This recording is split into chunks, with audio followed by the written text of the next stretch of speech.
In-person mastermind groups supercharge your growth. If you want to know why, tune in and find out. You are listening to the Prosper Law Podcast. Learn how to reduce stress, have more time, and make more money. Come on in. I'm Greg McCollum, and I built a 7-figure criminal defense law firm. I formed Prosper Law to show criminal defense law firm owners who are desperate for success how to grow from under $200,000 to $1 million and beyond. I'm Greg McCollum. Welcome back for another edition of Prosper Law Podcast. Thanks for joining me. Why do in-person mastermind groups supercharge your life and your growth? And I'm a big proponent of in-person live mastermind groups because of that.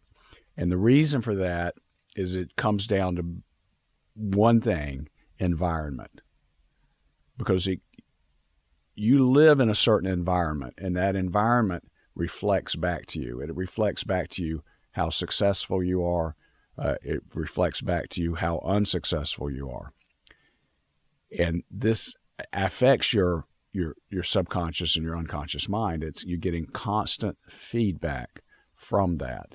And so in the mastermind group, and maybe you don't know what a mastermind group is. So basically a mastermind group is about 12 people in a room sitting around in a circle or a quote round table, discussing their law firms and issues they have and ways to improve. And so people come to the group with an issue that they're trying to resolve or something, a growth strategy, and it's just advice on how to proceed and how to look at it. And then if I'm on the hot seat and I say, well, I need to hire a new person to run my law firm, and I'm not sure because I've interviewed these 3 people and I like this person, but I'm concerned about this issue, but I'm kind of like this one better, but I'm worried about how they fit in with our culture. And so I'm trying to make a decision. It's a very important decision because I need to get that right. Now, if I get it wrong, that's fine. I'll figure out what mistake I made. I'll go back and change it. Maybe I have to separate from that person and bring somebody else in. But then what that just did is that cost me maybe 2 years. Maybe it cost me 2 years of growth. And I've done this a number of times, and it has cost me growth, okay? So I bring that issue in. And then in the mastermind setting, each individual lawyer, and not necessarily in turn, but we go around the room and make sure everybody puts an opinion in. And as a facilitator of that, I watch the group and make sure that everybody's getting their say, because some people are shy and some people are more quick to speak up. So it has to be pretty even. And when you ask the quiet person who's polite and not jumping in, Bill, what do you say about that? They have an amazing opinion on it, and they always bring value. So in this group, the other thing that's crucial, it may be the most important thing, is that everybody in that mastermind is a criminal defense lawyer / law firm owner, whether they have employees, whether they have other lawyers that do work for them, whether they are active in court with clients or not, because some people are not, they own a law firm, but they don't handle the cases, and they don't even do the conversions. They don't even do the intake. So it doesn't matter what level that you're at some level. Now, sometimes, if this guy has a $5 to $10 million law firm and this guy over here is making, $250,000, there has to be some level of consistency there, but that's a different issue. So the number one thing is they're all the same. They're all criminal defense lawyers, and they are in there, and there are no competitors. So, for instance, in our case, we got, say a criminal lawyer who was just in our mastermind meeting, in September. He does a lot of federal court. He's in Miami. Another member there is in Seattle. They do the same stuff. And then there's another guy there, is actually a very good friend of mine for a long time, and he does the same thing as they do, but he's in Wilmington, North Carolina. So there's no overlap whatsoever. So there's no competition, because if you go to, it from going to continuing legal education, it from CLEs, how cagey people are. You also know it when you go, to the courthouse or at lunch or wherever, or at the so-called bar meetings, when your local bar gets together and you talk to people. They're not really going to help you. They really don't really want to help you, because they see this as this kind of zero-sum game, that if you get better and get more clients, they get less. And so everybody has this territory and this protection mentality. And so I experienced this forever with people that I looked up to, and I would talk to them, and they would be nice and they would maybe encourage me, but they really weren't going to tell me any secrets. They weren't going to say, well, try this, Greg, this really works. In fact, at one point several years ago, a very prominent lawyer, criminal defense lawyer in my market, actually talked to me at the courthouse and was asking about some of this marketing I was doing, and asked me to stop doing it. He said, I'd rather you didn't do it. So that's not helpful. That's the opposite of help, okay? If your competition would be happy if they found out your license was suspended, or found out that you had a medical event that would keep you from practicing, or that you're going to have to stop practicing altogether, if those people are gleeful at your misfortune, because now the competition that they think you are is now gone, that's not the people you want to try to learn from, and it's certainly not the people you want to open up to. So that has to be that way. And so live in person, that way, 2 days all together, everybody genuinely, honestly focusing on each other's business growth, business problems, solutions. Everything's solution-based. And so at the end of the event, I have to explain to people that, okay, the reason we came here, and the one in September was at this grand hotel in Myrtle Beach on the ocean, and it's nice, okay? And so we're in a nice room. Everything around us is based on success and moving forward, and that's the environment. And everybody in there is experiencing success. They're experiencing success in the moment, and things are happening that they're figuring out that's going to put more dollars in their pocket, and it's also going to give them more free time. And you get the synergy from all the people, and that's why it's called a mastermind, because when all these minds come together, it's greater than the sum of its parts, which is hard to explain until you experience it. But in September, it was extraordinary, and even it surprises me sometimes of how much growth people can make within that short period of time. Now, the concern, though, in terms of environment is, and I'm advise everybody about this. It's like you've been here. We're focusing intently on improving your business. So when you get on the plane and you fly back home, you go back into the same environment, and that environment starts to unwind the actual brain-fired connections that you made, so you have to explain it to people. You have to go, say if you're a man and you were here, you have to go home and you have to explain it to your wife. You have to go explain it, to your office manager. You have to explain the what we're going to do and how this is going to help, so it doesn't unwind, because the environment will really affect you. And if you go out and you're going to court, and you go out and you hop in your shiny new Mercedes, with with the leather interior and the great sound system, and you fire that up, and back out of the driveway, you're going to feel different than if you get in a car that, the fenders got primer on it and the hubcap fell off and you're not sure if the car is going to start.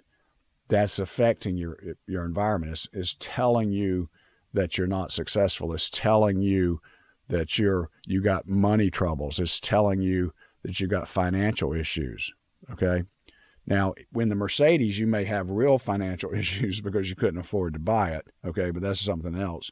So what is your environment telling you about your life? What's it telling you about who you are? And as you're successful, like if you go to court and you do something great, or you get a case dismissed at a preliminary hearing, or you win a jury trial, or you pull a rabbit out of a hat in some kind of guilty plea, and then other people see it, you did well, other people congratulate you on it, that boosts your confidence. So it's the doing that changes it, and that is a different environment than if you go into a place and it doesn't work out and you feel like you botched it. So these things either push you up or pull you up or push you down. So environment is very important. Now, a lot of people, thankfully, there are a lot of coaching programs, in the country. And a lot of the coaching programs are virtual. And I know personally several coaches that do virtual coaching. And I do some virtual coaching, and I do Zoom meetings for different reasons. And it's kind of a miracle, the Zoom meeting, when you look at it. And it's better than talking on the phone for me, because I can see the person and we're communicating and talking. And people that do coaching that way have success. And I'm not saying they don't have success. And I know other people that do masterminds, and they don't do it the way that I do it and the way some other people I respect do it. And people still get growth. But if you sit there, so let's say I'm going to sign on to my coach, and I sign on, and I'm in my office. Maybe it's cluttered, maybe it's pristine, but that's my environment. I haven't moved out of my environment. So the environment is still telling me who I am. It's still telling me how successful I am. It's still, all my problems are in my environment. So to leave that environment, go get on an airplane and hopefully fly first class to give that feedback versus sitting on the back of the plane next to the bathroom, okay, in some uncomfortable spot. And then get to the airport at your destination and hopefully get in a nice car and not the cheapest taxi or Uber that's there, and spend a few extra bucks and get in a black SUV, or at least a comfort Uber or something like that, and then go to a nice hotel and check in where people treat you well and the room is nice and they've got the more towels than you need, and you got the water bottle, and you got a nice view, and it's a nice hotel. That environment, it raises you up. You rise up through that, and it hits you on a subconscious level. So I want you to be aware of that. Now, the other thing is, like I did this Tony Robbins event that lasted, I think it was 5 days, and it was about 5-6 hours a day, which is extraordinary. For me, the live events like that, that I sit at my computer and I'm doing a Zoom meeting or some other connected thing like that, I get distracted. It's hard for me to stay focused. I start fiddling with my computer, or start messing with my phone, or my mind starts drifting, or I look over at something that I need to do and I start thinking I should be doing that. I'm not in the same environment. I'm not in the same success environment. Coaching is like diet. Somebody told me one time that all diets work. The issue is people don't follow the diet, or they follow it for a while and then revert back to their old habits. All coaching works. All coaching helps you. All coaching will lift you up. But if you want to go if you want to do more, better, faster, I'm a big believer in, because I've done it myself and I've seen it happen, that the live in-person mastermind is transformational, and it makes such a difference. And the other thing that's interesting for me is that when I talk to people about coming and engaging in the mastermind and whether or not they want to sign up and do this, I give two examples. There's one lawyer I would call Bill and another lawyer I'll call Joe. Joe signed up and showed up, and Bill had an issue in his office, and so he said that stopped him from coming. Now, interestingly, both Bill and Joe said, my life's going good, my practice is going good, I seem to have everything I need, and so I don't really know why I would need to come. And because I'm not a pushy salesperson, when I would talk to them, I said, well, if your life is perfect, if you're making all the money you want to make and all your problems are solved and you have all the free time you need and you can take all the vacations anywhere, anytime you want to, then don't come because you don't need it. But if there's something out there that you would like to achieve more or do better or have more peace about, then I think you should check it out. So showing up, right? 90% of life is showing up. So one of them lets something stop him, he doesn't come. The other one who comes, before he's going to have his hot seat, he talked to me and he was nervous, and I understand that because I was the same way before in different things I was in. And he said, really, I really don't have any issues. I'm doing everything right. I like what I'm doing. I'm happy in life. I've got a good practice. I've got good employees. I make a good living. I've got good clients. I love my clients, and everything's fine. And so in that situation, we tell them, well, just get up there and just talk about yourself, talk about your practice, and just explain it to us. Well, then he starts talking about things that he had thought about and then that he was thinking about changing. And without going through all the details, what happened was he was over there furiously writing down notes about the office environment, how it affects his clientele, thinking about these cases that he takes or he shouldn't take. He was actually looking at adding some refinement to his practice area. And so when he was done with that, he went through this transformational change, and he said, I didn't know what I didn't know. I just didn't know this. I had no idea that I could change my law firm this much and make it this much better. And he said, I didn't know what I didn't know. I said, that applies to all of us. I mean, that's the definition of it. Like, I don't know what I don't know. It's almost a nonsensical statement, right?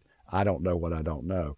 And that's forefront in my mind. It's why I'm always reading, always studying, always seeking out coaches, always seeking out things that I can read or go to or attend, because once I know something that I didn't know before, then that's transformational. And that's the way it was for him. Now, the other guy that stayed home that didn't come, nothing changed in his environment. He didn't find out there's something he doesn't know. He still thinks he's good. But the guy that came, and he's a new member, it will be amazing how much growth, how much his law firm grows, because I expect it to grow at least 20 to 50%. And it seems incredible, but when you see this happening, and I've lived it in my own life, I've lived it with other people, and I'm living it with my mastermind members, and it's almost where you can't explain it. You almost have to just talk to somebody, and that's why we have people do testimonials, because it's hard to believe until you see it, and you see it work in person. Now, think about, and I tell the mastermind members, when you go back home, be careful. Be careful in your environment. Take a minute now and think about your environment. Does your environment reflect back to you that you're a good person? Does it reflect back to you that you're successful? Does it reflect back to you that you have the life that you wanted? Because I'm willing to bet that when you decided to go to law school and become a lawyer, you envisioned a certain thing. You envisioned a certain prestige that you were going to experience. You were a certain respect, a certain way that you were going to go about, helping people and solving issues, a certain way that people would regard you. And I think you probably also perceived a certain status in terms of wealth and free time. You probably thought, if I get a law degree and I start becoming a lawyer, then I'll probably be able to take the trips I want to take. I'll probably be able to take, some lavish vacations, maybe once a year. I'll be able to have a nice car that's paid for that I don't have to worry about if it's going to crank or not. I'll be in a situation, so if my kids want to go to some expensive private school, I'll be able to write a check for that. You probably thought I'll live in this nice house, I'll have a nice office, and I'll get what I want in life. But the reality of it is the people that I talk to and the people I know in my own community, the people that I talk to that are interested in joining Prosper at Law, that's not their reality. So think about your environment and think about what's reflecting back to you, and think about your thought patterns where you're thinking, I'd like to get this fixed, but I can't afford it. Because that environment is very important. It controls you to some level. If you become aware of the control and effect it has on you, that's the beginning of change. And the real change, though, happens when you take an action to do something positive, to do something different in your life than you've done every other day of your life, to make some change, some meaningful change. That's where the real growth begins. So I hope this was helpful. See you next time. If you want to know more, go to prosperatlaw.com. We show criminal defense law firm owners how to reduce stress, have more free time, and make more money. Thanks for listening.